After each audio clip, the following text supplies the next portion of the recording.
Aktor dan komedian, Pandji Pragiwaksono menilai langkah pemerintah membubarkan organisasi Front Pembela Islam (FPI) bukan langkah yang tepat. Sebab akan muncul para simpatisan FPI ini dengan bentukan ormas yang berbeda. Ngebubarin itu percuma karena nanti akan ada yang lain lagi, Front Pejuang Islam atau lainnya. Ngebubarin percuma kayak nutup situs bokep, entar juga kebuka lagi gak ada ujungnya gitu, ujar Pandji ketika berdiskusi secara virtual dengan dua mantan anggota FPI, seperti dilansir dari channel YouTube-nya, Rabu, 20/1.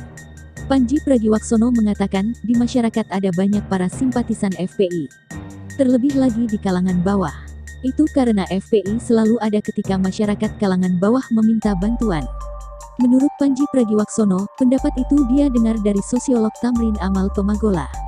FPI itu dekat dengan masyarakat, ini gue dengar dari Pak Tamrin Tomagola, dulu tahun 2012, kalau misalnya ada anak mau masuk di sebuah sekolah kemudian gak bisa masuk, itu biasanya orang tuanya datangi FPI minta surat. Dibikinin surat ke FPI, dibawa ke sekolah, itu anak bisa masuk terlepas dari isi surat itu menakutkan atau tidak, tapi nolong warga gitu, ujar Pandji. Pandji melanjutkan, FPI terkenal dan disukai di masyarakat kalangan bawah ketika para elit dari ormas Islam besar, yakni Nahdlatul Ulama NU, dan Muhammadiyah, jauh dari masyarakat.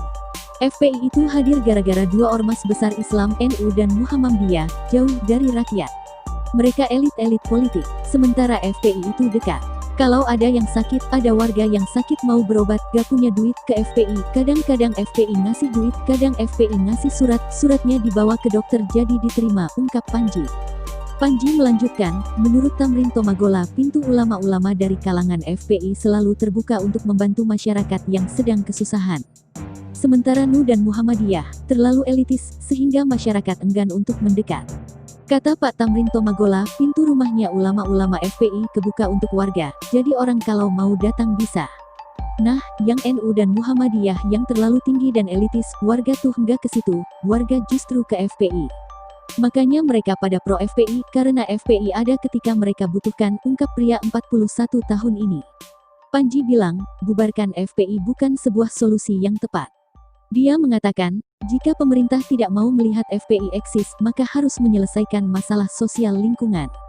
Makanya gue bilang, bubarin FPI itu gampang tapi gak menyelesaikan masalahnya karena FPI menyediakan bantuan ketika rakyat lagi butuh. Selama lu gak kasih bantuan ketika rakyat lagi butuh, maka rakyat akan cari ormas lain untuk dapat bantuan, ucap Pandji. Jadi kalau lu gak mau ormas itu tambah gede, tambah kekuatan, ya lu harus bisa menyelesaikan masalah sosial di lingkungan lu. Karena ketidakkepedulian lu terkait permasalahan sosial akan berbalik dalam bentuk permasalahan sosial lagi, latanya lagi. Yang gampang adalah bubarin ormas, yang susah adalah peduli sama masyarakat sekitar, tutup Pandji.